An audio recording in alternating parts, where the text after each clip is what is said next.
Magnifique.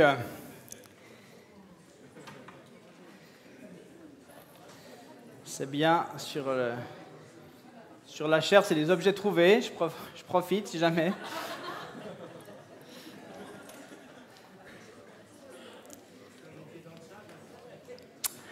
Alors, effectivement, ce matin, on va poursuivre, avant de laisser la place au témoignage, on va poursuivre notre série de messages, Les pieds dans le sable, une série de messages qui s'adresse aussi aux personnes qui sont en vacances, les pieds dans le sable, et à nous. J'ai dit il y a 2 semaines, nous on avait plutôt les pieds dans l'eau. Entre deux, il y a eu un peu du mieux. Aujourd'hui, c'est mitigé, mais peu importe, on va se concentrer sur la parole, sur ce que Dieu veut nous dire ce matin. Et il y a 2 semaines, j'avais lancé quelques défis. Alors, est-ce qu'il y en a qui ont relevé les défis d'il y a 2 semaines? Est-ce qu'il y en a qui osent faire « ouais, hey, yes !» Il y en a quelques-uns. Il y avait 3 défis, mais des défis tout réalistes à mon avis, des défis smart. Vous savez, vous mettez des objectifs smart. Alors, je pense que c'était le cas. Et j'étais tout content de voir en tout cas l'enthousiasme que ça a pris via notre groupe WhatsApp dédié à cela. Donc vous pouvez encore rejoindre le groupe sur la communauté, le groupe WhatsApp avec les défis de cette série. Et plein de gens ont posté des photos de leur lieu de retraite, leur lieu désert, leur lieu où ils allaient pouvoir vivre des temps privilégiés avec le Seigneur. Et j'avoue que certains lieux nous ont fait un peu baver. Faut quand même le dire, parce qu'il y en a qui ont dit petit moment de détente, tranquille, t'as la monstre piscine, le barbecue, ouais, sympa, hein, je sais pas qui c'est, hein, je regarde par là-bas, hein, voilà. Non, mais je vous encourage en tout cas chacun à continuer à chercher ces lieux de retraite pour vous retirer dans la présence de Jésus, et puis à la fin de ce message, il y aura aussi un défi un peu différent. Donc, nous avions effectivement vu que les pieds dans le sable, pour Jésus, probablement, que ça devait évoquer plutôt le désert, hein, plutôt que les vacances, tranquillou. Probablement que ça évoquait le désert. Et le désert, pour Jésus, c'est un lieu de prière et de direction. C'est ce que nous avons vu il y a 2 semaines. Un lieu d'épreuve et de tentation, ce qu'on va voir aujourd'hui. Et puis un lieu de repos et de multiplication. C'est ce que j'ai prévu de voir la semaine prochaine. Bon, ce n'est pas contractuel, hein, ça peut encore changer. Alors, on va donc parler de désert comme un lieu d'épreuve et de tentation ce matin. Et comme vous le savez, on aura tout à l'heure 2 témoignages de baptême avant de nous déplacer au lac pour les plonger, vraiment, pour les immerger. Et bien sûr, c'est pour moi toujours un moment d'émotion, de joie de vivre ces temps de baptême. Je suis émerveillé de voir le travail que Dieu fait. En fait, on est témoin de ce que Dieu fait. J'ai beau être pasteur, en fait, je ne fais pas grand-chose. Enfin, mes journées sont bien chargées quand même. Mais l'œuvre de Dieu, ce n'est pas nous qui la faisons, c'est lui qui l'a fait, c'est le Saint-Esprit. Et c'est ça qui est extraordinaire de voir comment il rencontre les gens, comment il œuvre dans la vie. Et dans notre communauté, on tient à prendre le temps d'enseigner les futurs baptisés pour nous assurer qu'ils aient bien compris l'œuvre de Christ, qu'ils aient une base biblique minimum. Et bien sûr que... Oh, mais c'est magnifique, merci. Les pieds dans le sable avec un petit cocktail. Transparent, c'est dangereux. Vous ne savez pas ce qu'il y a dedans. Non. Donc, je reviens à mon message. On prend le temps donc, d'enseigner pour qu'ils aient bien compris l'œuvre de Christ, qu'ils soient fondés bibliquement, hein, qu'ils aient au moins un fondement minimum, parce qu'on n'a pas tous fait notre catéchisme, etc. Et puis, on veut qu'ils aient saisi ce que signifie le baptême, qu'ils comprennent que c'est un engagement qui est sérieux, un engagement important devant les hommes, mais devant le monde spirituel qui existe, qui est là, devant Dieu, bien entendu. Et puis, donc, on met souvent beaucoup d'importance sur l'avant, et puis on sous-estime parfois l'après du baptême. Alors que c'est là que tout commence vraiment. Alors c'est vrai que tous les candidats au baptême n'arrivent pas au baptême avec au même stade de maturité spirituelle, si on veut. Hein, certains, ça fait un moment qu'ils ont déjà donné leur vie à Jésus, qu'ils marchent avec Jésus. Il y a un attachement fort à Jésus, il y a un cercle d'amis solides. Ils ont fait des choix clairs pour suivre Jésus. Puis pour d'autres, c'est vraiment le début du chemin. c'est vraiment l'image du nouveau-né, des nouveaux chrétiens qui ont besoin d'être nourris, portés, entourés. Bon, il ne faut quand même pas les bercer, l'idée, ce n'est pas de les endormir, hein, mais en tout cas, de les encourager, de les enseigner. Et puis, c'est le rôle de la communauté. C'est votre rôle, les amis. C'est le rôle de la famille qui est l'Église. La technique, c'est bien quand ça fonctionne. Ça va. Alors, dans leur préparation, moi, je schématise un petit peu la vie chrétienne en faisant un parallèle avec la vie du peuple d'Israël. Et je leur donne toujours, je leur fais un dessin, puis moi, je ne sais vraiment pas dessiner, c'est vraiment pas mon truc. Donc, ils doivent bien se concentrer. Mais là, je l'ai fait un peu mieux pour vous, j'espère. Je leur donne un schéma qui est celui-ci. En fait, on part de l'Égypte. Et l'Égypte, c'est le lieu de l'esclavage. C'est le lieu où le peuple d'Israël était tenu en esclavage. Et Dieu a entendu les cris de son peuple et il a choisi de venir les libérer par l'intermédiaire de Moïse et bien sûr d'Aaron aussi. Et puis de la même manière, en fait, Jésus vient nous rendre libres de l'esclavage du péché et de toute servitude. Dans le Nouveau Testament, Paul associe au pardon des péchés le fait aussi que nous avons été rachetés. Et puis ça fait directement le lien, quand on est racheté, on pense aussi à l'esclavage, justement. Il y a 2 textes que je vous ai mis là, Éphésiens 1:7, où il est dit « En lui, donc en Christ, en Jésus, par son sang, nous sommes rachetés, pardonnés de nos fautes, conformément à la richesse de sa grâce. » Puis Colossiens 1:13-14, il nous a délivrés de la puissance des ténèbres. Il nous a transportés dans le royaume de son Fils bien-aimé, en qui nous sommes rachetés, pardonnés de nos péchés. Donc il y a vraiment une œuvre significative où on change de royaume, mais on est racheté. Et c'est clair que dans le Nouveau Testament, hein, vous savez que les écrits du Nouveau Testament, c'était au moment de l'Empire romain, et l'esclavage faisait partie complètement du décor. Même l'Empire, le fonctionnement de l'Empire était basé sur l'esclavage. Ils avaient besoin même de l'esclavage. On pense qu'il y avait à peu près 1 personne sur 5 qui était esclave dans l'Empire romain. 1 sur 5. Donc l'esclave n'avait aucun statut juridique, aucun droit, et ne pouvait rien posséder. Donc un esclave pouvait retrouver sa liberté de 2 manières, mais ça n'arrivait quasiment jamais. C'est si son propriétaire, son maître, lui donnait, en fait, acceptait de le libérer. Et puis ça, c'était de l'affranchir. Donc ça, c'était vraiment très, très, très, très rare. Et puis, c'était possible éventuellement de racheter soi-même sa liberté. Donc de payer pour être libre. Et puis, ça donnait de l'argent à son maître qui pouvait ensuite racheter un esclave, vu qu'il y avait des marchés d'esclaves. Mais c'était aussi très rare et quasi impossible d'y arriver. Et là, Christ, lui, nous rachète. Il nous rachète en payant de sa vie. Il paie notre dette. Il règle ce qu'on devait à cause de nos fautes et il nous rend notre liberté. Il nous invite ensuite à le suivre, mais de manière volontaire. Donc on dit des fois on est esclave de Christ, mais ce n'est pas une servitude, c'est un choix. On choisit de le suivre. Et c'est tout différent. Et ce n'est pas un maître qui veut nous faire du travail forcé, c'est un maître qui veut nous amener dans la vie éternelle. Donc il fait de nous des fils et des filles du roi, des fils du roi. Donc c'est un statut immérité qui nous offre les trésors du ciel en héritage.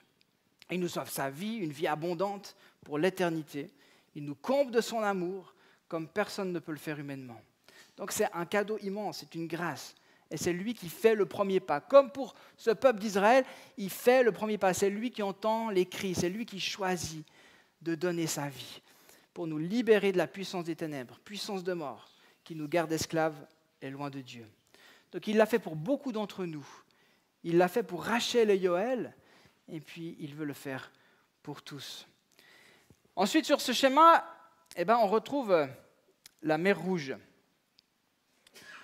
Alors la mer Rouge, c'est un peu le passage dans les eaux du baptême, en fait. Bien sûr, l'eau, c'est une source de purification, l'eau nous lave, Mais c'est aussi la mer Rouge qui crée un peu la séparation, finalement, géographiquement, la frontière entre ce lieu de l'esclavage et puis ce Canaan que je vais expliquer tout à l'heure.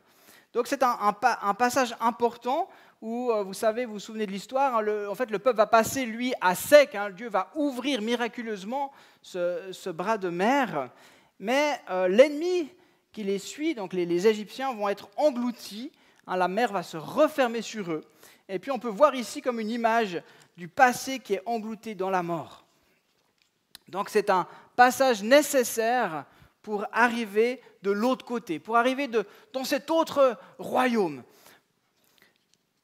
Mais pour arriver sur la mer Rouge, il y a déjà un petit temps, vous voyez, une petite distance entre l'Égypte et la mer Rouge. Le peuple a déjà dû marcher un peu. Puis des fois, ce temps avant le baptême, il y en a qui restent un peu là, ils hésitent avec le baptême. Ils disent, mais est-ce que vraiment, il va falloir parler en public, hein, ça c'est compliqué.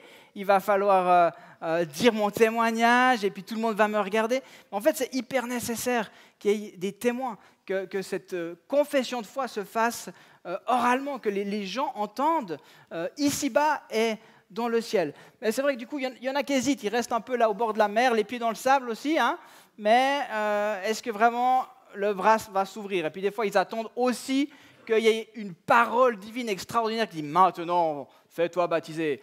Mais non, la parole nous montre que c'est un acte d'obéissance que nous sommes chacun appelés à faire si on veut suivre Jésus. Alors, je dis souvent baptisé, en fait, vous êtes ici, quoi. Hein, vous êtes ici. Vous allez traverser ce petit bras de mer. Et puis après la mer vient le désert. Puis c'est ça qui nous intéresse ce matin. Vient le désert, vient le sable. Le peuple d'Israël a eu le temps d'avoir les pieds dans le sable, ça je peux vous le dire, hein, ils y sont restés 40 ans. 40 ans dans ce désert, c'est long. Et le désert était un passage obligé avant d'entrer dans ce pays de Canaan. Et le pays de Canaan, c'est le lieu de la promesse. C'est ce que Dieu avait promis déjà à Abraham en Genèse, donc là, au tout début de la Bible, le premier livre de la Bible. On dit toujours que c'est le Dieu d'Abraham, d'Isaac et de Jacob. Jacob, c'est lui qui est devenu Israël. Donc le nom de Jacob, c'est Israël. Israël, c'est Jacob. Mais ça a commencé, la promesse a commencé avec Abraham. Je te donnerai à toi et à tes descendants après toi le pays où tu séjournes en étranger. Hein, là, quand il a reçu cette parole, il était déjà dans ce pays-là. Tout le pays de Canaan, il sera leur propriété pour toujours, et je serai leur Dieu. Donc le pays promis, ça représente un peu l'objectif, la destinée. C'est le lieu de la vocation, le lieu qu'il a préparé d'avance pour nous, qu'il a préparé d'avance pour toi. En fait, pour chacun de nous, il y a un Canaan dans lequel Dieu veut nous faire entrer. C'est le lieu de l'appel, c'est le lieu de la provision. Mais pour l'atteindre, il faut passer par ce désert. Et puis, voici aussi ce que dit Dieu à Moïse Non, ça c'est plus tard, juste avant en fait, de conquérir, d'entrer vraiment dans Canaan. Voilà ce qu'il va dire dans Deutéronome 8, une lecture un petit peu plus longue, j'espère que vous êtes encore là avec moi, vous pouvez suivre à l'écran. Il est dit, « Souviens-toi de tout le chemin que l'Éternel, ton Dieu, t'a fait faire pendant ces 40 années dans le désert. » Il voulait quoi? Il voulait t'humilier et te mettre à l'épreuve pour connaître les dispositions de ton cœur et savoir si tu respecterais ou non ses commandements. Donc, il y avait une dimension d'enseignement ici, d'épreuve. Verset 10, lorsque tu mangeras à satiété, donc là il dit, voilà, quand tu seras dans le pays, imagine-toi, tu seras dans le pays, ce pays promis où il y a abondance, hein, tu vas manger à satiété, tu béniras l'Éternel ton Dieu pour le bon pays qu'il t'a donné. Veille bien à ne pas oublier l'Éternel ton Dieu, au point de ne pas respecter ses commandements, ses règles et ses prescriptions que je te donne aujourd'hui. Lorsque tu mangeras à satiété, lorsque tu construiras et habiteras de belles maisons, hein, souvent nous on a des jolies maisons aujourd'hui, hein, lorsque tu verras ton gros et ton petit bétail se multiplier, ton argent et ton or augmenter, et tout ce qui est à toi se développer, attention, ne laisse pas ton cœur s'enorgueillir et n'oublie pas l'Éternel, ton Dieu. Encore quelques versets. C'est lui qui t'a fait sortir d'Égypte, de la maison d'esclavage, qui t'a fait marcher dans ce grand et affreux désert, où il y a des serpents brûlants et des scorpions, dans des endroits arides et sans eau, et qui a fait jaillir pour toi l'eau du rocher le plus dur, qui t'a fait manger dans le désert la manne, inconnue de tes ancêtres, afin de t'humilier et de te mettre à l'épreuve, pour te faire ensuite du bien. Fais bien attention à ne pas dire dans ton cœur, c'est ma force et la puissance de ma main qui m'ont permis d'acquérir ces richesses. Souviens-toi de l'Éternel ton Dieu, car c'est lui qui te donnera de la force pour les acquérir, afin de confirmer, comme il le fait aujourd'hui, son alliance qu'il a conclue avec tes ancêtres en prêtant serment. Donc voilà, c'est peut-être une longue lecture, mais c'était vraiment pour que vous saisissiez, vous compreniez que cette étape du désert, elle est importante. Et elle préparait réellement la suite. Et je vois vraiment deux enjeux, deux fonctions importantes ici. Apprendre à discerner la volonté de Dieu et apprendre à obéir à Dieu, en fait, à lui faire confiance. Et il était nécessaire qu'il passe par là. Donc il n'y a pas meilleur endroit qu'un désert pour apprendre à écouter Dieu, pour apprendre à discerner sa volonté. Tu arrives dans un désert, tu veux que j'aille où? Et c'est un peu cette réalité après le baptême où on est un peu ce nouveau-né, puis dit, ok, maintenant je fais quoi? Je vais où? Donc il n'y a pas de meilleur endroit pour apprendre à dépendre de Dieu, à lui faire confiance. Dans un désert, on manque de tout. Vous pouvez bien imaginer, hein? Il n'y a pas d'eau, il n'y a pas de bouffe, il n'y a pas de désert back shoes pour acheter des sandales, des tongs quand elles sont cassées. Il n'y a pas tout ça, hein? Vous savez, le petit truc entre les orteils qui lâche tout le temps là. Non, il n'y a pas ça, tu ne peux pas aller là. Tu dois juste compter sur Dieu, lui faire confiance, expérimenter qu'il est capable de pourvoir à tous tes besoins par amour, par grâce, pas parce que tu le mérites, mais par amour et par grâce. Donc en fait, c'est un apprentissage essentiel, le désert. Un apprentissage essentiel qu'on croit parfois pouvoir s'économiser, surtout ici en Occident, où on a tout facilement. Mais si on n'apprend pas à dépendre de Dieu, en fait, on ne le connaît pas vraiment. On ne va pas bâtir notre foi véritablement.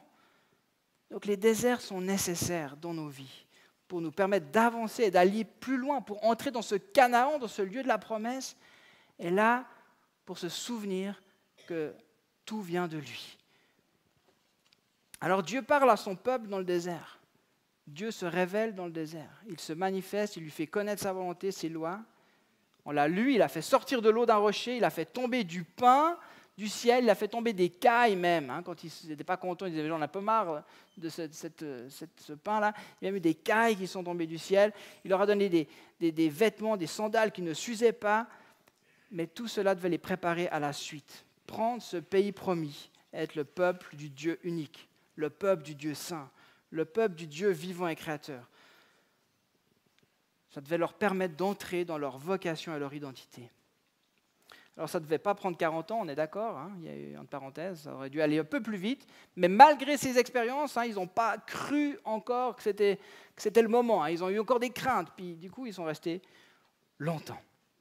Alors, comme je l'ai dit, après le baptême, dans cette période de nouvelle naissance, il y a un désert dans lequel Dieu veut vous rencontrer. Yoël, Rachel, Dieu veut vous rencontrer, veut vous apprendre à dépendre de lui. Donc ne craignez pas ce désert, mais entrez-y avec joie, parce qu'il y a quelque chose à saisir. Et je vous encourage donc, vous les futurs baptisés, à vous laisser enseigner par Dieu, par le Saint-Esprit. Et vous laisser aussi enseigner par celles et ceux que Dieu a équipés pour enseigner son Église. Je vous encourage aussi à oser lâcher prise, à faire pleinement confiance à Dieu dans vos besoins quotidiens. Je vous encourage à aller vous nourrir chaque matin de cette manne qui est Christ, le pain de vie. Et en parlant de pain de vie, restez avec moi, j'ai un petit quiz pour vous, pour entrer dans la suite du message. À quel endroit Jésus a cité cette parole? L'homme ne vivra pas de pain seulement, mais de toute parole qui sort de la bouche de Dieu. Bon, il y a des experts. Ça. Oui, hein? Quelqu'un veut dire fort? Quelqu'un qui a envie de... Non. Exactement. Merci beaucoup. Il a dit ça, Jésus, à Satan, oui, dans le désert, justement. Et puis quand il a dit ça, c'était juste après son baptême. Jésus qui lui aussi a montré l'exemple, qui lui aussi a fait ce pas d'obéissance, qui lui aussi a été baptisé. Et savez-vous à quel endroit de l'Ancien Testament on retrouve ce texte qu'il cite ici? Eh bien, aussi dans Deutéronome, aussi dans Deutéronome 8 qu'on vient de lire, le verset 3 que je n'ai pas lu exprès, où il est dit « Oui, il t'a fait connaître la pauvreté et la faim, et il t'a nourri avec cette manne que tu ne connaissais pas et que tes ancêtres n'avaient pas connue. De cette manière, il voulait t'apprendre que l'homme ne vit pas seulement de pain, mais aussi de toute parole prononcée par l'Éternel. » Alors, essayez de saisir un peu le tableau. Jésus, fraîchement baptisé, est poussé par l'Esprit dans le désert, et là, il ne mange pas pendant 40 jours. Pas pendant 40 ans, mais 40 jours. Mais il y a quand même un parallèle. D'accord ? Et il a faim. Et là, le peuple, et là, Jésus, donc, dans ce désert, il expérimente la faim, tout comme le peuple. Et là, Satan vient le tenter, le mettre à l'épreuve par 3 reprises. Et il commence par lui dire, si tu es le Fils de Dieu, ordonne donc à cette pierre de se changer en pain. Finalement, si tu es tout puissant et que tu as faim, tu n'as qu'à dire à cette pierre devient du pain, puis terminé. Et c'est là que Jésus va en fait expérimenter vraiment le désert, tout comme le peuple d'Israël, et qu'il s'appuie sur cette parole. L'homme ne vivra pas de pain seulement, mais de toute parole qui sort de la bouche de Dieu.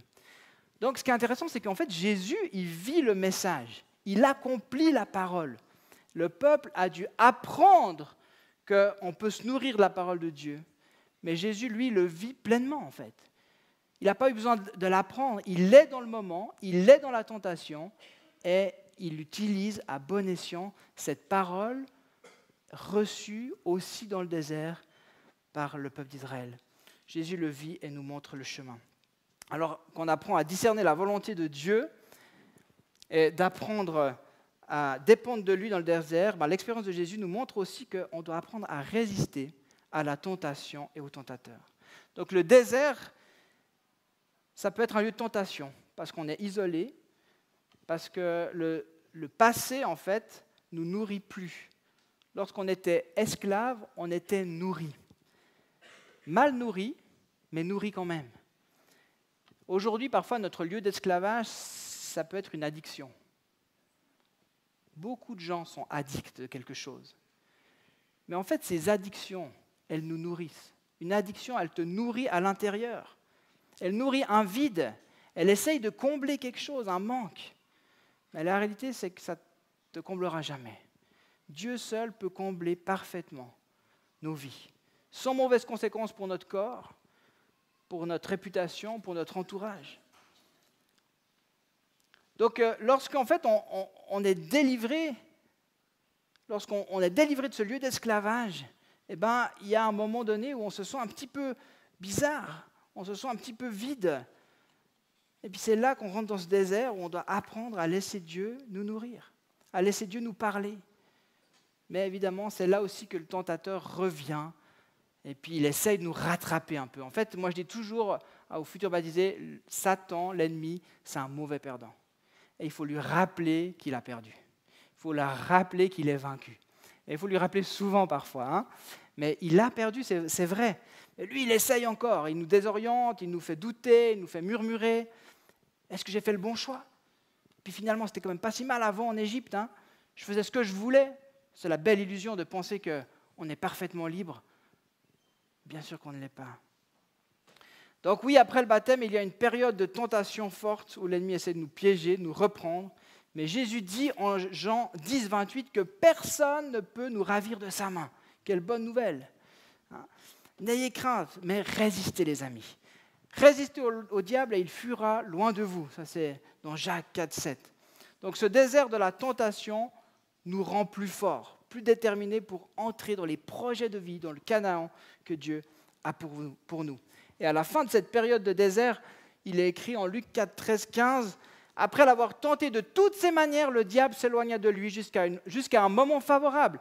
Jésus, revêtu de la puissance de l'Esprit, retourna en Galilée et sa réputation gagna toute la région. Il enseignait dans les synagogues et tous lui rendaient gloire. » Donc alors que Jésus était rempli du Saint-Esprit, il est ressorti de ce désert revêtu de puissance. Et je suis convaincu que lorsqu'on résiste à la tentation, on gagne en force et en puissance. Plus le combat est dur, plus on tient, plus nous sommes revêtus de puissance. Et c'est ensuite que Jésus a débuté son ministère public, mais il devait passer par le désert. Il devait passer par là pour entrer dans sa vocation, mais rien ne pouvait le détourner. Christ a été tenté, mais n'a pas péché. Et on lit encore dans Hébreux 4,15. En effet, nous n'avons pas un grand prêtre, donc Jésus incapable de compatir à nos faiblesses. Au contraire, il a été tenté à tout point comme nous, mais sans commettre de péché, puisqu'il était parfait. Approchons-nous donc avec assurance du trône de la grâce, afin d'obtenir compassion et de trouver grâce pour être secourus au moment opportun. Donc Jésus devait passer par là pour nous montrer qu'il est vainqueur sur la tentation. Il est vainqueur sur le tentateur. Il est vainqueur sur la tentation, puis je vais en dire, il est vainqueur sur l'oncle Assière, mais c'est autre chose. Donc, tentation, l'oncle Assière, mais ça pourrait être Martini. Hein. Dans notre désert, il peut donc compatir et nous secourir. Je termine, les amis. Je sais qu'il y en a qui ont hâte que je termine. Certains ont moins l'habitude que d'autres. Ce matin, j'aimerais vraiment m'adresser aux baptisés tout d'abord, qui ont donc les pieds dans le sable, qui auront les pieds dans le sable dans ces prochaines semaines. Encore une fois, faites-lui confiance. Lisez la parole, soyez attentifs à ne pas vous laisser piéger. Des fois, c'est sournois, l'ennemi peut être sournois. D'un coup, on dit « Ah, là, attention ». Priez cette prière du Notre Père. Ne me laisse pas entrer en tentation, mais délivre-moi du mal. Mais je m'adresse aussi à toute l'assemblée ce matin, et à toi qui regardes peut-être ce message par Internet. Comment gères-tu ces moments de désert dans lesquels tu es soumis à la tentation ? Il est écrit « Le diable s'éloigna de lui jusqu'à un moment favorable ». Peut-être que tu vis actuellement ce moment favorable pour l'ennemi. Est-ce que le temps de vacances, les pieds dans le sable, peut devenir un désert de tentation pour toi ? Moi, je crois pleinement que notre vie chrétienne, elle est faite d'étapes, de saisons. Et nous sommes parfois dans le lieu que Dieu a préparé. On est dans ce Canaan, on est dans ce lieu de sa promesse pour nous. Puis parfois, on peut être à côté. Parfois, on ne veut pas y aller. Mais avant, il y a des déserts.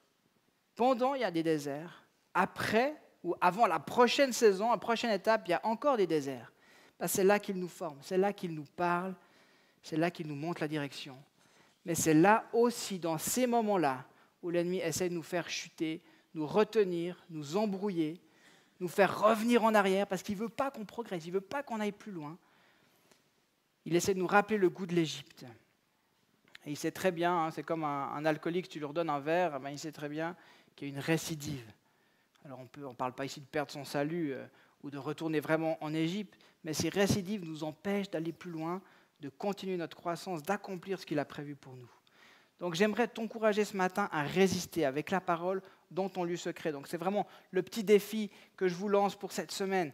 Dans ton lieu secret, alors que tu continues à prendre du temps tous les jours avec lui, je t'encourage à remporter des victoires, à remporter une victoire, à te battre dans ton lieu secret en déclarant la parole, puis en osant dire stop maintenant, en disant non, je résiste. La parole dit que si je résiste, l'ennemi fuit. Et je vous encourage à déclarer ces paroles et à gagner des victoires. Donc on a vu qu'il y a 3 enjeux dans ce désert: apprendre à discerner la volonté de Dieu, apprendre à lui obéir, à lui faire confiance, apprendre à résister à la tentation. Et pour terminer, j'aimerais vous inviter simplement tous à vous lever. Ça va non seulement vous dégourdir les jambes, mais j'aimerais encore qu'on ait un tout petit moment où je vais pouvoir prier pour vous. J'aimerais juste qu'on prenne ce petit moment sérieusement encore devant Dieu. Je sais qu'il fait chaud, pour moi aussi il fait chaud. Mais c'est pour vous rappeler l'Égypte. Si tu n'as pas quitté ton Égypte, tu peux le faire ce matin. Si tu n'as pas quitté ton Égypte encore, si tu es encore dans ce lieu de l'esclavage, tu peux quitter cette Égypte ce matin. C'est le moment. Tu as juste à dire oui à Jésus qui veut te libérer. Il y a une vie nouvelle pour toi qui est disponible, qui est possible ce matin. Tu peux vivre autre chose que ce que tu vis actuellement. Peut-être que tu as l'impression que ce n'est pas possible. Mais je prie maintenant que le Saint-Esprit ouvre tes yeux pour que tu puisses saisir qu'il y a la possibilité de vivre autre chose. Il aimerait te donner la vie pour l'éternité, à la place de la mort pour l'éternité. Donc pour cela, la seule chose à faire, comme nos baptisés aujourd'hui, c'est de confesser que seul Jésus-Christ est le Sauveur, capable de te libérer de ton Égypte, de pardonner tes péchés, de restaurer ta vie. Il est le chemin, la vérité, la vie. Il n'y a pas d'autre chemin que Jésus. Puis si tu es dans le désert et puis que tu ne savais pas trop pourquoi ce matin, la question est simple. Veux-tu apprendre? Là où tu en es, veux-tu encore apprendre? Il aimerait te faire grandir. Il aimerait te rencontrer afin que tu expérimentes sa puissance, son amour, l'abondance, la générosité de son cœur pour toi ce matin. Il aimerait encore te nourrir, il aimerait prendre soin de toi. Il aimerait aussi que tu apprennes à manier la parole pour te défendre face à la tentation, afin que tu sois fort. Veux-tu apprendre? Alors que vous répondez dans vos cœurs, je vous laisse quelques instants encore dans le silence pour répondre. Oui, je veux apprendre. Oui, je veux quitter mon Égypte. Je te reconnais comme ce Seigneur Sauveur. On va simplement terminer par prier.